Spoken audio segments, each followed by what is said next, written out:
शिवतनयं वरिष्ठं सर्वकल्याणमूर्ते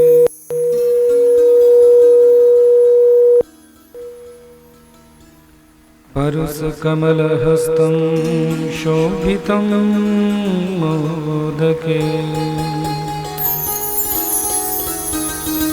अरुणपुष्पमालां व्यालयज्ञोपवीते मम हृदयं कुरु निवासं श्रीगणेशं नमामि। अज्ञानतिमिरान्धस्य ज्ञानाञ्जनशलाकया चक्षुरुन्मीलितं येन तस्मै श्रीगुरवे नमः। राधाभक्तिर्हरिर्ज्ञानं ताभ्यां या च समन्विता तां श्रीभागवती गाथा वन्दे युगलरूपिणी। आपदामपहर्तारं दातारं सर्वसम्पदां लोकाभिरामं श्रीरामं भूयो भूयो नमाम्यहम्। वागर्थाविव सम्पृक्तो वागर्था प्रतिपत्तये जगतः पितरौ वन्दे पार्वती परमेश्वरौ। अतुलितबलधामं हेमशैलावदेहं दनुजवनकृशानुं ज्ञानिनामग्रगण्यं सकलगुणनिधानं वानराणामधीशं रघुपतिप्रियभक्तं वातजातं नमामि। आइए हनुमंत विराजी कथा करो मति अनुसार प्रेम सहित गादी धरो विराजी पवन कुमार।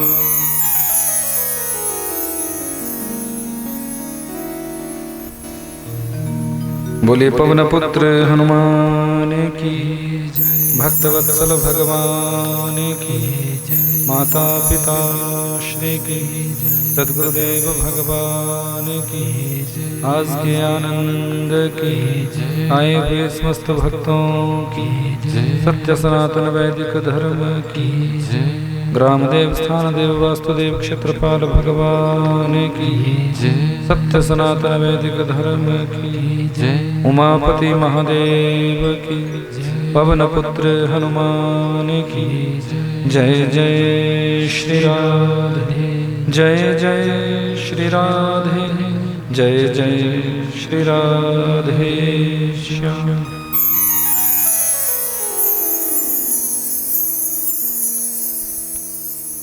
परम मंगलमय परात्पर अखिलेश्वर अकारण करुणा वृणालय भक्तवांछित कल्पतरु तड़िद्दित विनिंदित पीताम्बरधारी बालकृष्ण लाल की वांगमय प्रतिमूर्ति श्रीमद्भागवत महापुराण ऋग्वेद यजुर्वेद सामवेद अथर्ववेद रूपी विद्वान ब्राह्मण मंडली बृहस्पतिवत यज्ञाचार्य जी सरस्वती जी की विशेष कृपा दृष्टि को लिए हो मेरे समस्त संगीताचार्य राजा परीक्षितवत संपूर्ण यजमान परिवार आयोजक परिवार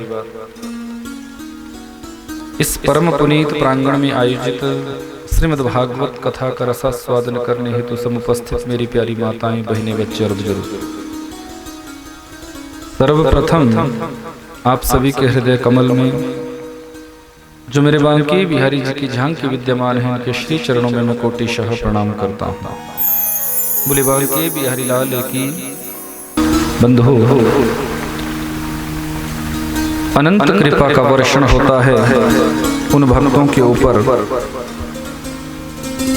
जिनके जीवन में परमात्मा की कथा का रस वर्षण होता है। क्योंकि ऐसी भगवान की ये कथा, जिस कथा का रसास्वादन करने के लिए स्वर्ग के देवता भी तरसते हैं, स्वर्ग के देवताओं के मन में भी ऐसा भाव प्रकट होता है कि हमें भगवत कथा रसपान करने का ये सौभाग्य प्राप्त होता। लेकिन कदाचित स्वर्ग के देवताओं को भी ये कथा सुलभ नहीं हो पाती। शुकदेव जैसा मनीषी स्वर्ग के देवताओं को भी इस कथा के सामने अभक्त मानता है कि अभक्तांस्तांश विज्ञाय न ददौ सकथामृतम् श्रीमद्भागवती वार्ता सुराणाम अपि दुर्लभा। स्वर्ग के देवताओं के लिए भी कथा दुर्लभ बताई है। ऐसी अनंत गुण संपन्न अनंत रसमयी कथा हम सभी को ठाकुर जी की अनंत कृपा से प्राप्त हो रही है। ये हम सभी के ऊपर उनकी अहेतुकी कृपा का ही वर्षण है। उनकी कथा में प्रवेश करें, उससे पूर्व चित्त वृत्तियों को शांत करते हुए मन तथा वाणी से निवेदन करना है कि हे प्रभु, बस आपकी ये जो कृपा की आदत है, ये जो आप अपने भक्तों पर कृपा करते रहते हैं, इसी पर तो प्यारे हम रीझ जाते हैं। भगवान अपने भक्तों पर हमेशा कृपा करते हैं, हमेशा अपने भक्तों पर कृपा वर्षण करते रहते हैं। बस भक्त का भाव भी ऐसा होना चाहिए। मेरे परात्पर प्रभु ने समस्त गोपांगनाओं के साथ रास किया। यहाँ संत नारद जी विचार करते हैं कि प्रभु रास में ही लगे हुए हैं, मूल उद्देश्य परमात्मा का विशेष है। कंस जैसे पापी का उद्धार तो हुआ ही नहीं। तो संत नारद जी मथुरा में गए और मथुरा में जाकर कंस से कहने लगे, महाराज लगभग 11.5 वर्ष का हो गया है तुम्हारा शत्रु कृष्ण, अब तक उसे मार क्यों नहीं देते? कंस कहने लगा, देवऋषि मैं क्या करूं? मैंने तो चुन चुन कर राक्षसों को उस ग्वाले को मारने के लिए भेजा, पर उस ग्वाले के पास न जाने ये शक्ति ये सामर्थ्य कहां से है कि जितने भी मैंने राक्षस भेजे सबको उन्होंने पकड़ पकड़ कर मार डाला। संत नारद जी कहने लगे, सुनो कंस, भगवान शंकर जी का दिया हुआ धनुष तुम्हारे पास है, इसलिए तुम उस धनुष के निमित्त एक मेला अपने यहां रखो। जब मेला तुम्हारे यहां होगा, मथुरा में होगा, तो अक्रूर जी के द्वारा कृष्ण और बलराम को बुला कर लाओ। कृष्ण और बलराम जब तुम्हारे यहां होंगे तो जैसे तुम्हारा मन बनेगा वैसे उन्हें मरवा डालना। शत्रु जब तुम्हारी शरण में होगा तो तुम बड़ी आसानी से उन दोनों को मरवा सकते हो। कंस को बात अच्छी लगी। देखो कंस, बस परसों आपकी विजय देखना चाहता हूं। देवऋषि यहां से सीधे वृंदावन पहुंचे, कृष्ण और बलराम से मिले। प्रभु प्रणाम करता हूं, आओ देवऋषि। प्रभु उस पापी का उद्धार क्यों नहीं कर देते? भगवान कहने लगे, मैं कौन होता हूं किसी का उद्धार करने वाला? जीव जैसा कर्म करता है वैसा उसको फल मिलता है। जीव अपने कर्मों से ही सुख और दुख को भी प्राप्त करता है। कर्मणा जायते जंतु कर्मणैव विलीयते, सुखम दुखम भयम क्षेमम कर्मणैवा विपद्यते। जीव जैसा कर्म करता है वैसा उसको फल मिलता है। अच्छा कर्म करोगे तो फल भी अच्छा मिलेगा, बुरा कर्म करोगे तो फल भी बुरा ही मिलेगा। भगवान कहते हैं, न तो मैं किसी को सुख देता हूं और न ही किसी को दुख देता हूं, फिर मैं कौन होता हूं किसी को मारने वाला? मरता तो जीव अपने कर्मों से है। सुख भी अपने कर्मों से हम प्राप्त करते हैं और दुख भी हम अपने कर्मों से प्राप्त करते हैं। पर हाँ, इतना जरूर है कि अब कंस जैसे पापी के पापों का घड़ा भर चुका है, वो अतिशीघ्र फूटेगा। प्रभु बस मैं कुछ नहीं जानता, परसों आपके हाथों कंस का उद्धार देखना चाहता हूं। बड़े विचित्र संत हैं देवऋषि आप। कंस के पास मेरे बारे में और मेरे पास कंस के बारे में कह रहे हैं। संत नारद जी कहने लगे, प्रभु आप तो जानते हैं मेरा स्वभाव ही कुछ ऐसा है, पर हाँ जो कुछ मैं करता हूं जन कल्याण के भाव से ही करता हूं। भगवान ने विश्वास दिलाया है, जाओ देव ऋषि, आपकी इच्छा अवश्य पूरी होगी, परसों कंस का उद्धार हो जाए। यहां अक्रूर जी को कंस ने वृंदावन भेजा है कि जाओ अक्रूर जी, कृष्ण और बलराम को अपने साथ लेकर आओ। अक्रूर जी विचार करते हैं कि कैसे जाऊंगा, ये पापी उन दोनों बालकों को मरवाने के लिए बुला रहा है, ये दुष्ट है, पापी है, दोनों बालकों की हत्या कर देगा, तो जाने के लिए मना कर दिया।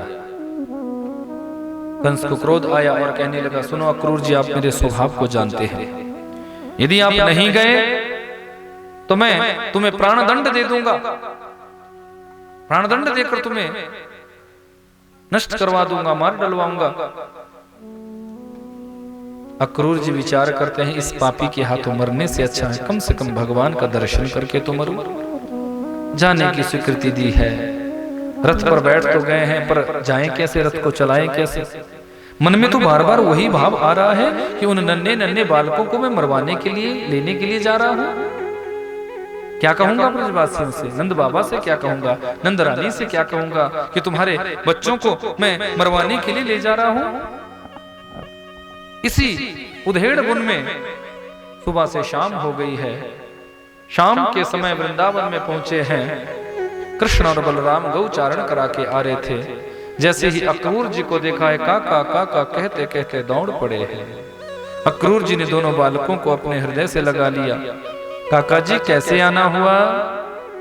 कन्हैया, मैं तुम दोनों को लेने के लिए आया हूं, तुम दोनों को लेने के लिए आया हूं।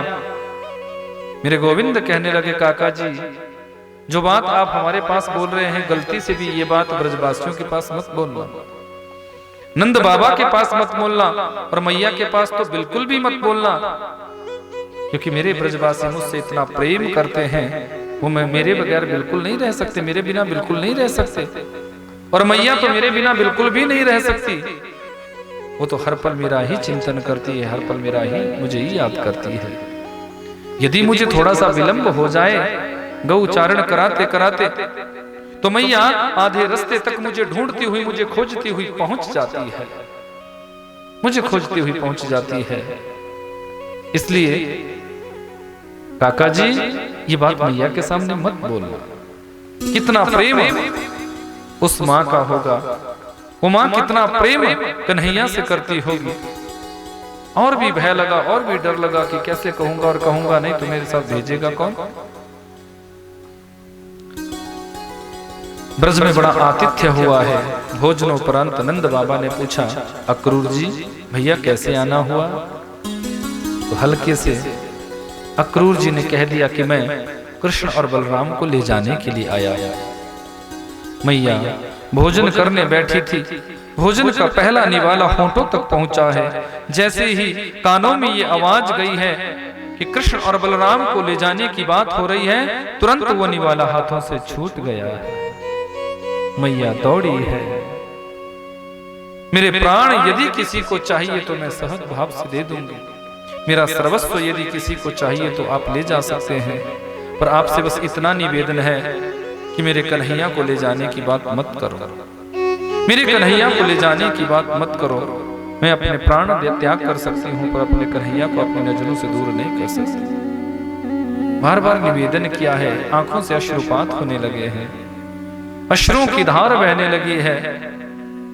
बार बार निवेदन कर रही हैं, हे अक्रूर जी, आप क्रूर बनकर यहाँ आए हैं, अरे मेरे कनुआ को ले जाने की बात कर रहे हैं। अक्रूर जी की आंखों से भी पनारे बहने लगी।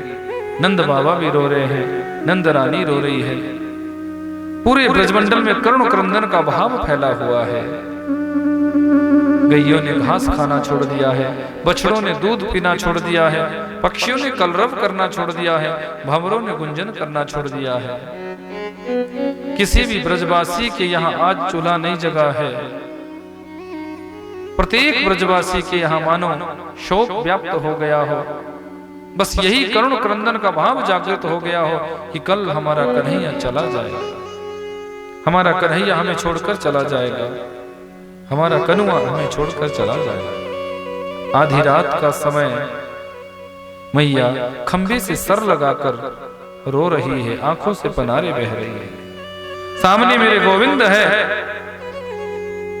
कन्हैया की आंख खुली, मैया को रोते हुए देखा तो अपने नन्हे नन्हे हाथों से मैया के आंसुओं को पोंछ दिया है। मैया तुम रो रही हो, देखो मैया मैं तुम्हें विश्वास दिलाता हूं, मैं बड़ी जल्दी आऊंगा, बड़ी जल्दी आ जाऊंगा मैं। आप रो रही हैं, आपको ऐसे नहीं रोना चाहिए। मैया मैं तुम्हें विश्वास दिलाता हूं, बड़ी जल्दी वापस आऊंगा। कन्हैया ने बड़ा प्रयास किया है कि मैया के आंसुओं को मैं पोंछूं, पर माँ तो माँ होती है, माँ के हृदय में तो करुणा होती है। माँ जैसा इस दुनिया में कोई नहीं हो सकता। दुनिया के समस्त रिश्तों में यदि सबसे ऊंचा कोई रिश्ता है, सबसे बड़ा कोई रिश्ता है, तो वो माँ का रिश्ता है। दुनिया के सारे रिश्ते तुम्हारे साथ बाद में जुड़ते हैं। 9.5 महीने पहले जैसे ही मातृ गर्भ में तुम आते हो, उसी दिन माँ से तुम्हारा रिश्ता जुड़ जाता है। मातृ ऋण को कौन उतार सकता है, कौन उतार सकता है। प्रातः हुई, सारी गोपियां महल के सामने खड़ी हुई है, आंखों से पनारे बह रही है। किशोरी जी बीच में खड़ी है, किशोरी जी की आंखें नम है। किशोरी जी भी रो रही है, गोपियां रो रही है, सारे ब्रजवासी रो रहे हैं। गैया बछड़े पशु पक्षी बानर सब रो रहे हैं। मानो गैया की आंखों के अश्रु ये कह रहे हो, मानो गोपियों की आंखों के अश्रु ये कह रहे हो, मानो राधा रानी की आंखों के अश्रु ये कह रहे हो कि हे कन्हैया इतना प्रेम देकर अब छोड़कर जा रहे हो। यदि छोड़कर जाना ही था तो इतना प्रेम दिया ही क्यों। उसी दिन हमें मरने देते, जिस दिन दावानल अग्नि इस ब्रज की धरा पर लगी थी, उस दिन आपने उस दावानल अग्नि का पान करके हम सभी की रक्षा की, समस्त जीवों की रक्षा की, और आज हम सभी को आप बेसहारा छोड़कर जा रहे हो। आंखों से पनारे बह रही है, सारे ब्रजवासी रो रहे हैं। रथ थोड़ा सा आगे चला है, अंदर से मैया मेरे कन्हैया को कोई रोको, मेरे श्याम को कोई रोको, मेरे गोपाल को कोई रोको, कहते कहते दौड़ पड़ी है। कृष्ण और बलराम रथ से नीचे कूद पड़े हैं। मैया मैया कहते हुए मैया की गोदी से लिपट गए हैं। मैया ने भी दोनों बालकों को अपने हृदय से लगा लिया है। आंखों से पनारे बह रही है, अश्रु बिंदुओं से दोनों बालकों के शीश को भिगो डाला है। कन्हैया ने मैया के आंसुओं को पोंछा और निवेदन किया, मैया मैं बड़ी जल्दी वापस आऊंगा, आप विश्वास मानिएगा, पर आप ऐसे रोइए नहीं। यदि आप ऐसे रोएंगी तो शायद मैं जा ही नहीं पाऊंगा। बार बार मेरे गोविंद ने निवेदन किया है, मैया के अश्रुओं को पोंछा है, पर माँ के हृदय को कौन समझा सकता है। माँ तो माँ होती है, माँ के हृदय में तो बच्चे के प्रति बड़ी करुणा होती है, वात्सल्य भाव होता है। माँ को कौन समझा सकता है। एक बच्चा जब नौकरी करने के लिए जाता है, पढ़ने के लिए जाता है, तो माँ उस बच्चे को अपने से दूर कैसे करती है, ये तो एक माँ ही जान सकती है। धैर्य का पत्थर अपने सीने पर माँ कैसे रखती है, धैर्य धारण करके कैसे एक माँ अपने बच्चे को अपनी नजरों से दूर भेजती है, वो तो माँ ही जान सकती है। बार बार मैया रुदन कर रही है, बार बार समझाने का प्रयास किया है, कन्हैया वहां जाकर मुझे याद मत करना। मैंने एक मटकी के फोड़ने के लिए तुझे उखल से बांध दिया था, मैंने थोड़ा सा माखन खाने पर तुझे मैं डांट लगा देती थी, इन बातों को वहां याद मत करना। मेरे गोविंद भी रो पड़े हैं, मैया देवताओं के समान लंबी आयु भी यदि धारण कर सकूं तो भी मैं आपके द्वारा दिए गए प्रेम के ऋण को नहीं उतार सकता। आपने तो मुझे इतना प्रेम दिया है, इतना प्रेम दिया है। मैया के चरणों में प्रणाम किया है, विदा मांगी है। बाबा के चरणों में प्रणाम किया है, विदा मांगी है। जैसे ही रथ आगे चला है, सारी गोपियां सामने मूक होकर खड़ी हो गई है, मानो आज गोपियों के अश्रु बिंदु ही ये बयान कर रहे हो, ये कह रहे हो कि कन्हैया इतना प्रेम देकर मझधार में छोड़कर जा रहे हो। किशोरी जी की मूक अवस्था, मानो ये कह रही हो कितना प्रेम देकर अब छोड़कर जा रहे हो। समस्त गोपियां रो रही है, किशोरी जी रो रही है, सारे ब्रजवासी रो रहे हैं। मनोभाव बस एक ही है, प्यारे तेरे बगैर अब रहा नहीं जाता, तेरे बगैर अब रहा नहीं जाता, तेरे बिना अब रहा नहीं जाता, कैसे रहेंगे। सारी गोपियां रुदन कर रही है, सारे ब्रजवासी रुदन कर रहे हैं। मानो ब्रजवासियों का मनोभाव एक ही भाव कह रहा है।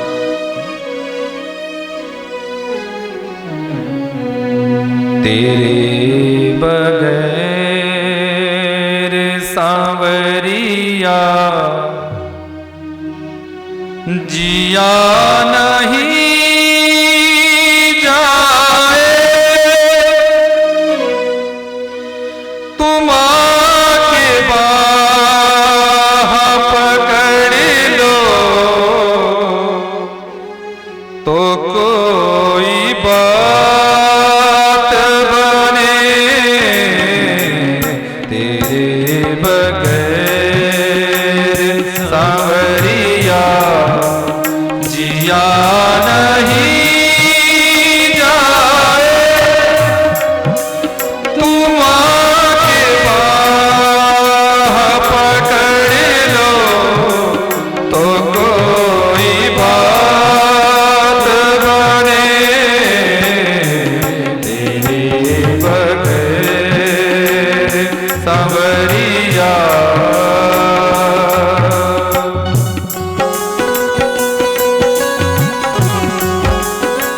सारी गोपियां रो रही है।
हजारों लाखों मीटे हैं वो ऐसी प्यारी है,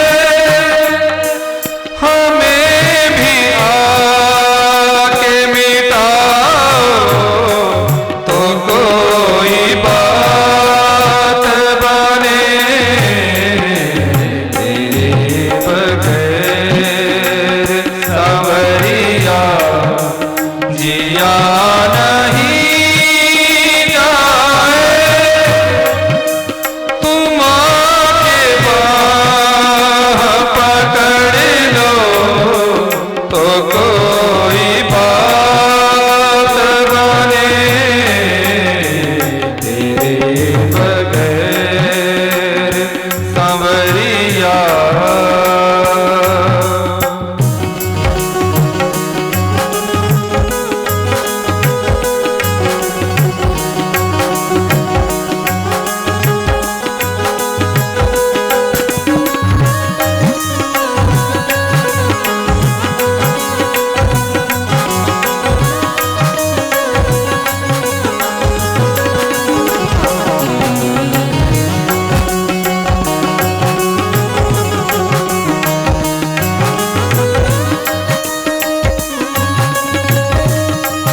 प्यारे। बनाऊं फूल के बंगले मेरा जो तू प्यारे, मुझे ये सेवा दिलाओ तो कोई बात बने, तेरे बगैर सांवरिया जिया नहीं जाए। तुम आके बाह पकड़ लो तो कोई बात बने, तेरे बगैर सांवरिया।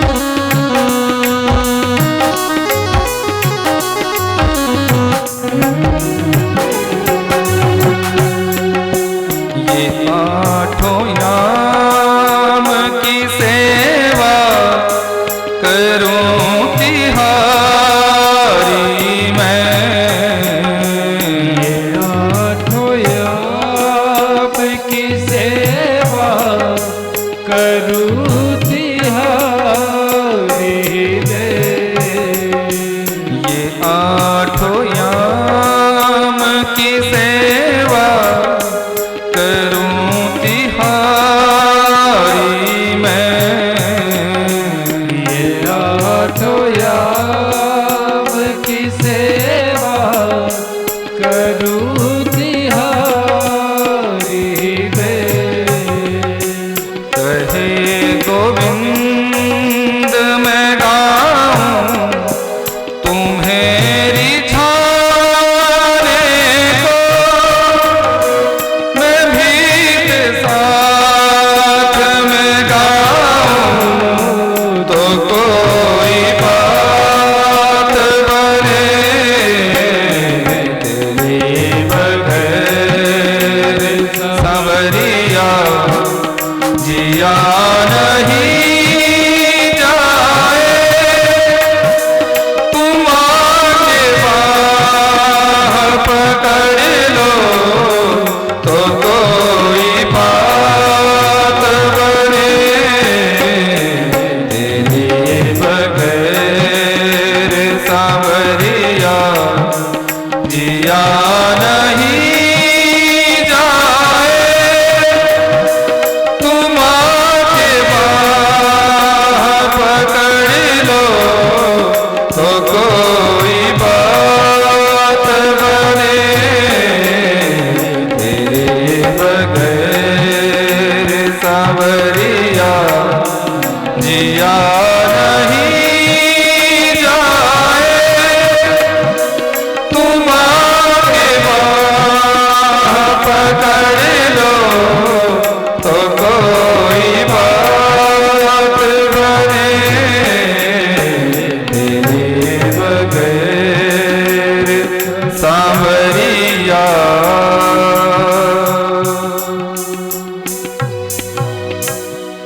ऐसा गोपियों का सुंदर मनोभाव है प्यारे, तेरे बिना हम कैसे जिएंगे। ब्रजवासी रो रहे हैं, बिलख रहे हैं। समस्त ब्रजवासियों को रोता बिलखता हुआ छोड़कर भगवान यहाँ से निकले हैं। मार्ग में अक्रूर जी को संशय हुआ है कि मैं इन छोटे छोटे बालकों को मरवाने के लिए ले जा रहा हूँ। भगवान ने अक्रूर जी के संशय को तोड़ना चाहा है।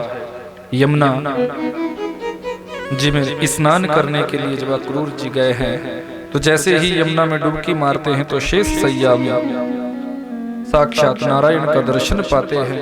और जैसे ही बाहर निकलते हैं तो रथ पर कृष्ण और बलराम को देखते हैं। अक्रूर जी समझ गए कि जिन्हें मैं साधारण सा बच्चा समझ रहा हूँ, ये साधारण सा बालक नहीं है। ये तो परब्रह्म है, परमात्मा है, मुझे समझने में शायद गलती लगी है। अब संशय रहित होकर अक्रूर जी चले हैं। जैसे ही मथुरा की गलियों में प्रवेश किया है, मथुरावासी पुष्प वृष्टि करने लगे हैं। सारे बाल सखा जो साथ में थे कहने लगे, देखो लाला, जब मामा जी की नगरी में प्रवेश करते ही हमारा पुष्पों से स्वागत हो रहा है, तो मामा जी के यहाँ जाने पर कितना स्वागत होगा। पर भगवान तो जानते हैं कि इन मेरे सखाओं को क्या पता, कंस ने तो मरवाने के लिए बुलाया हुआ है। एक सखा बोल पड़ा, लाला देख, हम राजा की नगरी में आए हैं और वस्त्र हमारे ग्वाल बालों जैसे हैं, इसलिए राजसी वस्त्र यदि हो जाते तो आनंद हो जाता भैया। भगवान मनोभाव को समझकर धोबी घाट पर गए हैं। कंस का एक धोबी जो बड़ा क्रूर स्वभाव का है, भगवान ने कहा, मामा जी राम राम, मैं कंस का भांजा कृष्ण आपसे राजसी वस्त्रों की याचना करता हूँ, मेरे इन सखाओं को राजसी वस्त्र पहना दो। ये बड़े क्रोध में आकर कहने लगा, बड़े आए राजसी वस्त्र पहनने वाले, अरे जानता हूं तुम ग्वालों को, तुम गवारियों को किया ही क्या तुमने जीवन में? बेझड़ की रोटी गुड़ के साथ खाई, जीवन भर गौचारण किया है, पोखर का पानी पिया है, राजसी वस्त्रों की याचना कर रहे हो? चले जाओ सीधे यहाँ से, नहीं तो जो काम महाराज कंस करने वाले हैं उस काम को मैं यही निपटा दूंगा। लाला हम तो बड़े प्रेम से इनसे बात कर रहे हैं और मामा जी को देखो कि मामा जी तो ऐसी अभद्र भाषा का प्रयोग कर रहे हैं। दिखा दो जरा पूतना वाले हाथ। भगवान मुस्कुराए और एक थप्पड़ इस धोबी को रखा है। इस धोबी का सर धड़ से अलग हो गया है। सारे धोबी घाट के धोबी भागे हैं। अरे पूतना मारने वाला आ गया, अघासुर बकासुर मारने वाला आ गया। भगवान ने राजसी वस्त्रों की पोटलियों को खोला है और सखाओं से कहा, जो वस्त्र तुम्हें धारण करने हैं धारण करो। सब सखाओं ने राजसी वस्त्रों को धारण कर लिया है। अब जैसे ही गलियों में चले हैं, मथुरा की गलियों में जैसे ही प्रवेश किया है, अब वस्त्र है 15.5 हाथ लंबे और सखा है 3.5 हाथ के। अब झाड़ू का काम भी वस्त्र ही करने लगे। सखा कहने लगे, लाला ये तो ऐसा लग रहा है जैसे मंगेनू पहने हो, कुछ अच्छी सी व्यवस्था करो ना। भगवान दर्जी के पास अपने समस्त सखाओं को लेकर गए हैं। दर्जी परमात्मा का परम लाडला भक्त है, अनन्य भक्त है। भगवान ने कहा, मामा जी मेरे सखाओं के अनुरूप आप इन वस्त्रों को बना दो। दर्जी ने तुरंत समस्त सखाओं के अनुरूप इन वस्त्रों को बनाया है और सबने राजसी वस्त्र धारण किए। तो भगवान ने आशीष दिया, जाओ आने वाले युग में जितना मूल्य वस्त्र का नहीं होगा, जितना तुम्हें सिलाई मिला करेगा। दर्जियों के ऊपर भगवान ने कृपा करी है। ब्रजवासी कहने लगे, लाला देख भैया, वस्त्र तो राजसी हो गए, लेकिन फूलों की माला और गले में हो जाती तो आनंद हो जाता भैया। तो सुदामना नामक माली के पास भगवान लेकर गए हैं। ये भी परमात्मा का अनन्य भक्त है। इस माली ने समस्त सखाओं के गले में माला पहना दी। भगवान ने आशीर्वाद दिया, जाओ मालियों पर मेरा आशीर्वाद रहेगा कि आपके यहाँ 5-7 दिनों तक भी पुष्प तोड़कर रखे जाएंगे तो भी वो पुष्प बासी नहीं कहलाएंगे। मालियों को भी कृतार्थ किया। आगे सखा कहने लगे, पुष्प माला भी होगी, वस्त्र भी राजसी हो गए, अगर माथे पे चंदन का लेप हो जाता तो और आनंद हो जाता। तो कंस की एक दासी जिसका नाम है सैरेंद्री, हाथों में चंदन, चांदी के कटोरे में चंदन लेकर चली हुई है। उस चंदन से रोज ये कंस के माथे पर उस चंदन का लेप करती है। भगवान आज इस के सामने खड़े हो गए और इससे कहा कि सुंदरी तुम्हारा परिचय क्या है? इसको ऐसा लगा कि आज तक तो मुझसे कभी कोई बोला नहीं। ये सभ्य कहलाने वाला समाज तो मुझसे दूर भाग जाता था। जिस मार्ग से मैं आती थी उस मार्ग को छोड़कर दुनिया के ये लोग भाग जाते थे। ये सर्वांग सुंदर बालक आज मुझे सुंदरी कह रहा है। हे सर्वांग सुंदर बालक, क्या मेरा अपमान कर रहे हैं आप? भगवान ने कहा, ना देवी ना, मुझे तो आप सुंदरी ही दिख रही है। याद रखना, मेरे परात्पर प्रभु कभी ये नहीं देखते कि तुम शरीर से कैसे हो। भगवान ये जरूर देखते हैं कि तुम मन से कैसे हो। तुम्हारा मन कैसा है। भगवान किसी के चमड़े को नहीं देखते, किसी की अवस्था को नहीं देखते। भगवान ने कहा कि मुझे तो आप सुंदरी ही दिख रही हैं। इसके मन में तो रसगुल्ले फूटने लगे, बड़ी प्रसन्न हुई है। इसने अपना परिचय दिया, मैं कंस की दासी शैलेंद्री हूं। 3 जगह से मेरा शरीर टेढ़ा है, इसलिए लोग मुझे त्रिवक्रा कहते हैं। विभत्स मेरा स्वरूप है, इसलिए लोग मुझे कुब्जा कहते हैं। लेकिन मैं चंदन, जो चंदन मैं घिसती हूं वो कंस को अति प्रिय है, इसलिए मेरे द्वारा घिसा हुआ चंदन रोज कंस अपने माथे पे लगवाता है। भगवान ने कहा कि ठीक है, आज तक मैंने कंस की सेवा की, लेकिन आज मेरे इन सभी सखाओं के माथे पे तुम चंदन का लेप कर। तो जैसे ही इन सखाओं के माथे पे चंदन का लेप किया, भगवान बड़े प्रसन्न हुए। भगवान के मस्तक पर जिस इसने चंदन जैसे ही लगाया है, भगवान का हृदय पिघल आया है। इसे मैं इस समाज में जीने की स्वीकृति प्रदान कराऊंगा। अपना दाहिना चरण भगवान ने इसके चरण पर रखा और ठोडी पर 3 उंगलियां लेकर गए हैं। हल्का सा इशारा हुआ, देखते ही देखते ये त्रिवक्रा, ये शैलेंद्री, ये कुब्जा एक सुंदरी के रूप में परिणित हो गई। बोली भक्त वत्सल भगवान की चरणों में गिर पड़ी। प्रभु ये सुंदरता आपने दी है, ये देही भी आपके लिए ही है, शरीर भी आपके लिए है, स्वीकार कर। भगवान ने कहा, हे कुब्जा, तुम्हारे आतिथ्य को स्वीकार करने के लिए मैं एक बार तुम्हारे यहाँ जरूर आऊंगा, पर अभी मुझे अपनी आगे की लीलाओं का दर्शन कराना। विश्वास देकर भगवान यहाँ से आगे निकले। कुबलया पीड़ हाथी को छोड़ा गया। भगवान ने उस कुबलया पीड़ हाथी का उद्धार किया। हाथी दंतों को ही लेकर भगवान शस्त्र बनाकर चले हैं। रंगमंच लगा हुआ है, रंगशाला सजी हुई है, शिव धनुष सजाया हुआ है। देखते ही देखते पलक झपकते ही भगवान ने शिव धनुष को भंग किया। कंस भयभीत हुआ, अरे चाणूर, अरे मुष्टिक, मेरी रक्षा करो। चाणूर और मुष्टिक आगे बढ़े हैं। कृष्ण और बलराम ने चाणूर और मुष्टिक का उद्धार कर दिया है। भगवान ने एक छलांग लगाई, कंस के सामने खड़े हो गए। हल्का सा छाती में धक्का दिया, सर का मुकुट नीचे गिर गया है, केस खुल गए। भगवान ने कंस को केसों से पकड़ लिया है। देखो कंस, अब तेरे पापों का घड़ा भर चुका है, आज मैं उसे फोड़ूंगा, आज मैं तेरा उद्धार करूंगा। मेरी नजरों में नजरें डाल कर देख। मेरे गोविंद का वैशिष्ट्य यह है, सैकड़ों बार भगवान ने यह कहा कि मैं भगवान हूं, मैं नारायण हूं। मुष्टिका का एक प्रहार वक्षस्थल पर किया है, रुधिर वमन करता हुआ वही कंस धराशायी हो गया है। बोले कंस मर्दन श्री कृष्ण चंद्र भगवान की। कंस का उद्धार हुआ। सारे मथुरावासी खिलखिल कर हंसने लगे। आनंद ही आनंद का वर्षण आज मथुरा में हुआ है। नाना उग्रसेन को राजगद्दी पर बिठाया, माता पिता के चरणों में प्रणाम किया, एक संस्कार दुनिया को दिए। और यहाँ से मेरे परात्पर प्रभु संदीपन आश्रम उज्जैनी में शिक्षा ग्रहण करने के लिए गए हैं। संदीपन के द्वारा इन्होंने 64 दिनों में 64 कलाओं को सीखा है। गुरु दक्षिणा जब देने लगे तो गुरुदेव ने कहा, देखो कृष्ण, मैं जानता हूं तुम परब्रह्म हो, परमात्मा।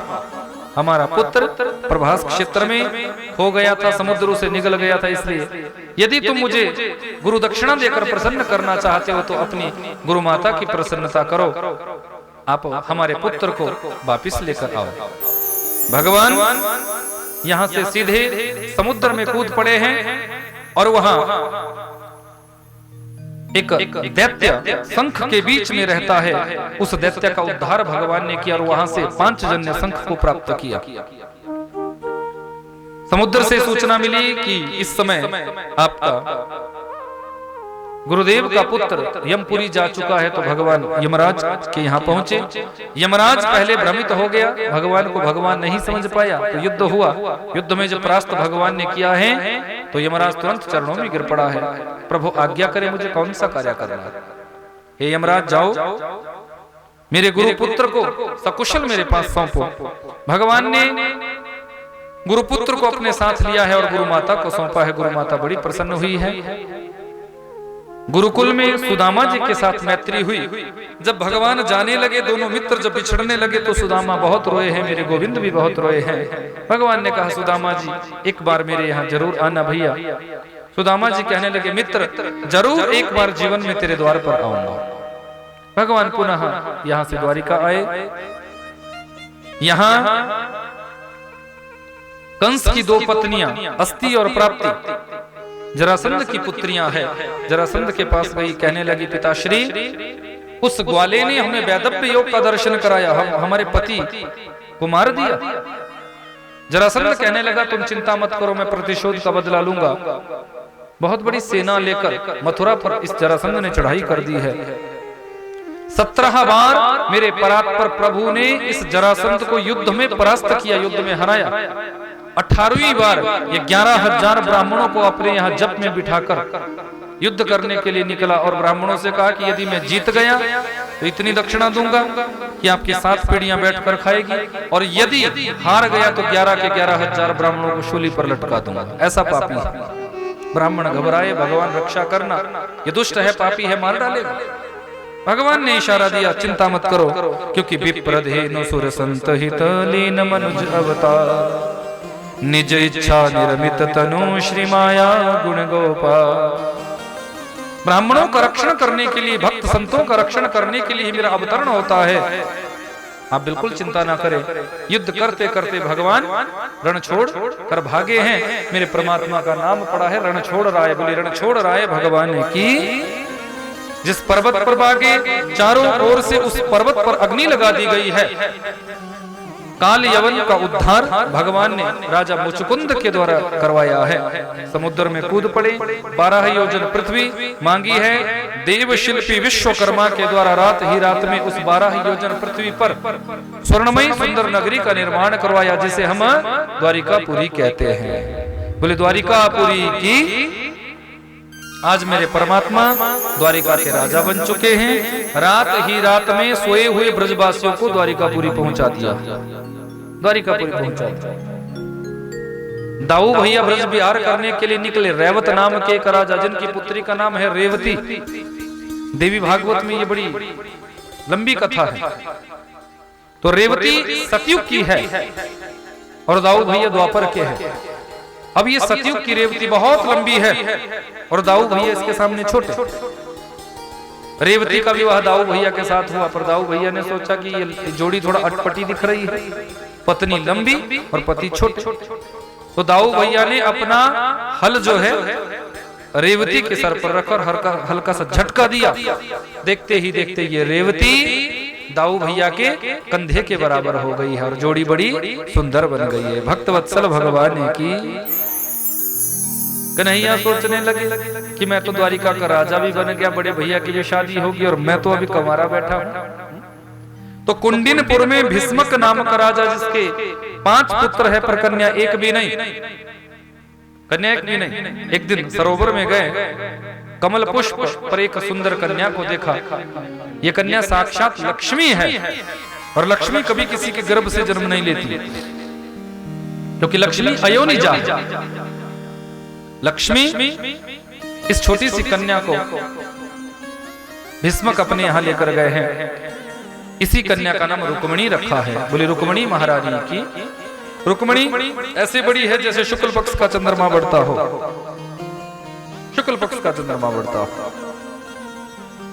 रुक्मिणी के बड़े भाई का नाम है रुक्मी और रुक्मी के मित्र का नाम है शिशुपाल। रुक्मी अपनी बहन रुक्मिणी का विवाह शिशुपाल के साथ कराना चाहता है। स्वयंवर रखा, पर स्वयंवर एक नाटक के लिए है। मन में तो ऐसा है कि रुक्मिणी विवाह करे तो मेरे मित्र शिशुपाल के साथ, और ये कह भी दिया कि रुक्मिणी स्वयंवर नाटक के लिए होगा, झूठ मूठ के लिए होगा, तुम जयमाला मेरे मित्र के ही गले में डालना। रुक्मिणी रोने लगी कि जबरदस्ती मेरा भाई शिशुपाल के साथ मेरा विवाह करवाना चाहता है। भाभी जी के पास गई, भाभी जी बहुत अच्छी थी। भाभी जी से कहा कि मैंने तो मन क्रम वचन से द्वारिकाधीश को अपना माना, फिर मैं कैसे किसी दूसरे पुरुष के गले में जयमाला कैसे डाल सकती है। भाभी जी ने कहा कि तुम प्रेम पत्र लिखो द्वारिकाधीश के नाम से, अवश्य ही ब्राह्मण देवता तुम्हारे प्रेम पत्र को लेकर जाएंगे और तुम्हें द्वारिकाधीश अपनाने के लिए जरूर आए। तो रुक्मिणी ने नवदा भक्ति का दर्शन कराया। श्रुत्वा गुणान भुवन सुंदरम शृण्वताम। हे द्वारिकाधीश, मैंने कभी आपको देखा नहीं, मैं कभी आपसे मिली नहीं, मेरी आपसे कभी बात नहीं हुई, लेकिन श्रुत्वा, बड़े बड़े राजा महाराजाओं के श्रीमुख से मैंने आपकी वीरता का यशोगान सुना। प्यारे, जिस दिन से आपके बारे में सुना है उसी दिन आपकी दीवानी हो चुकी हूं, इसलिए मेरा भाई मेरा विवाह शिशुपाल के साथ करना चाहता है, पर आप मेरा वर्णन करें, क्योंकि मैंने तो आपको ही अपना सर्वस्व माना है। ब्राह्मण देवता के पास प्रेम पत्र दिया, ब्राह्मण देवता द्वारिका में पहुंचे हैं, द्वारिकाधीश को प्रेम पत्र दिया, द्वारिकाधीश ने प्रेम पत्र पढ़ा, रुक्मणी जी का जब आवाहन देखा है तो यहाँ से मेरे परात्पर प्रभु रुक्मणी को लेने के लिए चल पड़े। माता जी के मंदिर में रुक्मणी खड़ी है, बाम अंग फरकने लगे, 20,000 सैनिक रुक्मणी की सुरक्षा में रुक्मी ने लगाए हुए हैं, लेकिन उन 20,000 सैनिकों के बीच से मेरे परात्पर प्रभु रुक्मणी का हरण करके रुक्मणी को लेकर चले जाते हैं। बोले द्वारिकाधीश भगवान की। रुक्मी ने बहुत बड़ी सेना लेकर द्वारिकाधीश के साथ युद्ध करना चाहा, भगवान ने युद्ध में उसे परास्त किया। रुक्मणी से पूछा छोड़ दूं या मार दूं? रुक्मणी ने कहा भाई है, छोड़ दो, आपके भी साले साहब हैं। तो भगवान ने रुक्मी को छोड़ दिया। अब मेरे परमात्मा पुनः बारात लेकर आए हैं और सुंदर भाव से मेरे परात्पर प्रभु का आज प्रथम विवाह रुक्मणी जी के साथ होता है। कि वृंदावन मकरंद है, रसिक करत रसपान, दुल्हन प्यारी राधिका, दुल्हा श्याम सुजान। ऐसे वर को क्या वर जो जन्मे और मर जाए, वरवरी ये गोपाल जो जस जुड़ लो अमर होई जा।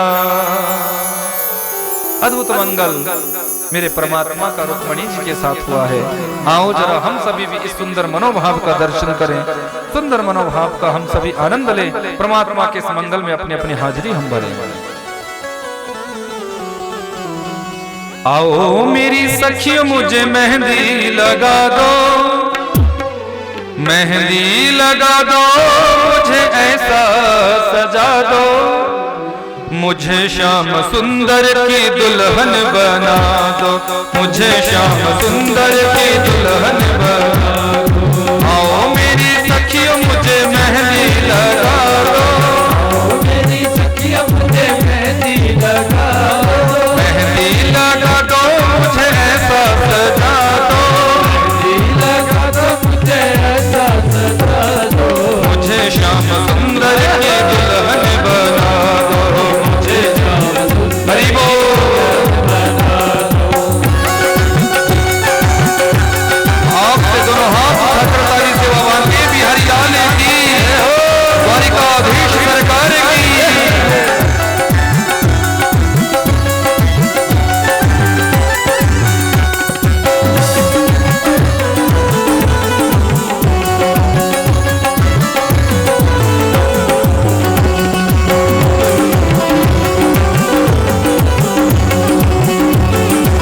सत्संग में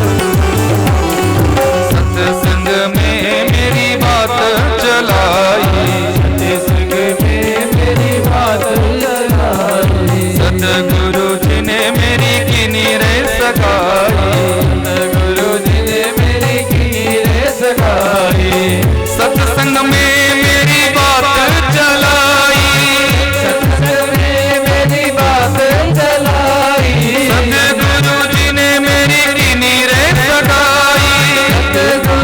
ने मेरी कीनी रे सगाई, सतगुरु बुला के हाथ लेवा तो करा दो, सतगुरु बुला के हाथ लेवा तो करा दो, मुझे श्याम सुंदर के दुल्हन बना, मुझे श्याम सुंदर के दुल्हन बना।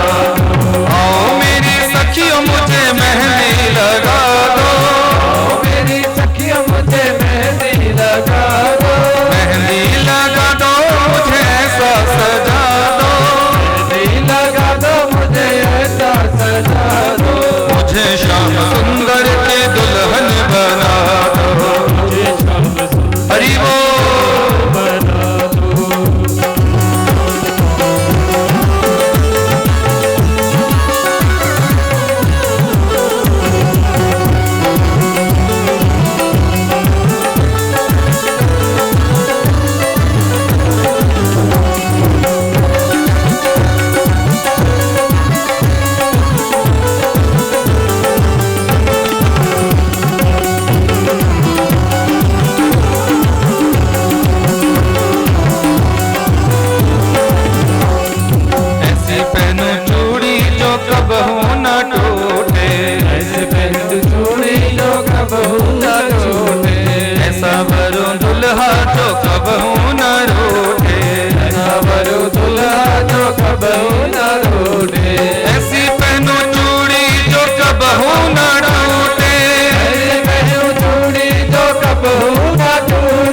मंगल सुहाग की बिंदिया लगा दो, सुहाग की बिंदिया लगा दो, मुझे श्याम सुंदर की दुल्हन बना दो, मुझे श्याम सुंदर की दुल्हन हरि बोल।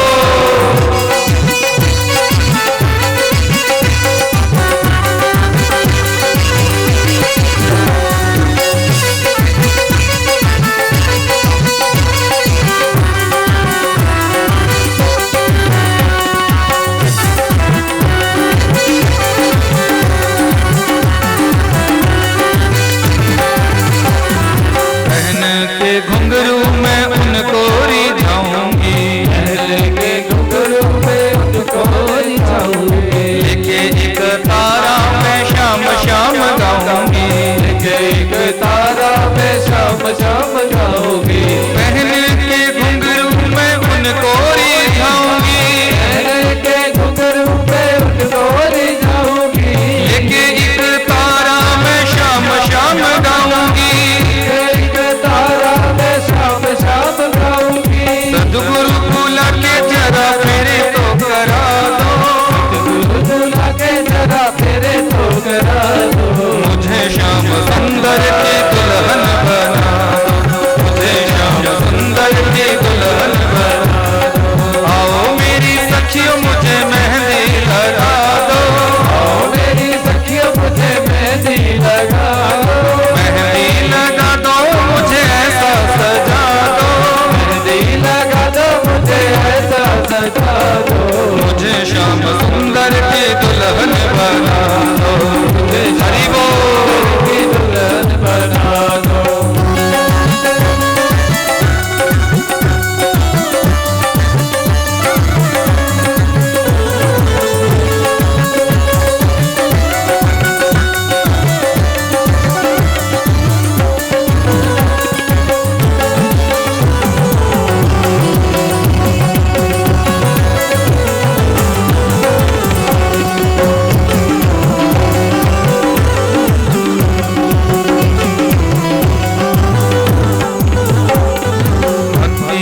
सुरमा में आँख में लगाऊंगी, भक्ति का सुरमा में आँख में लगाऊंगी, दुनिया से नाता तोड़ शाम की हो जाऊंगी, दुनिया से नाता तोड़ शाम की हो जाऊंगी, भक्ति का सुरमा में आँख में लगाऊंगी, भक्ति का सुरमा में आँख में लगाऊंगी, दुनिया से नाता तोड़ शाम की हो जाऊंगी, दुनिया से नाता तोड़ शाम की हो जाऊंगी, सखियां बुला के जरा डोली तो सजा दो, सखियां बुला के जरा डोली तो उठवा दो, मुझे श्याम सुंदर की दुल्हन बना दो, मुझे श्याम सुंदर की दुल्हन बना दो, आओ मेरी सखियों मुझे मेहंदी लगा दो, आओ मेरी सखियों मुझे मेहंदी लगा दो, मेहंदी लगा दो मुझे ऐसा सजा दो, मेहंदी लगा दो मुझे ऐसा सजा दो, मुझे श्याम सुंदर की दुल्हन बना दो, मुझे श्याम सुंदर की दुल्हन बना दो, मुझे श्याम सुंदर की दुल्हन बना दो, मुझे श्याम सुंदर की दुल्हन बना दो, मुझे श्याम सुंदर की दुल्हन बना दो, मुझे श्याम सुंदर की दुल्हन बना दो, मुझे श्याम सुंदर की दुल्हन बना दो, मुझे श्याम सुंदर की दुल्हन बना दो। बोले भक्तवत्सल भगवान की, द्वारिकाधीश भगवान की, रुक्मणी माता की, सत्य सनातन वैदिक धर्म की, सभी भक्तों को आज परमात्मा के सुंदर मंगल की बहुत बहुत बधाई, बहुत बहुत आशीर्वाद।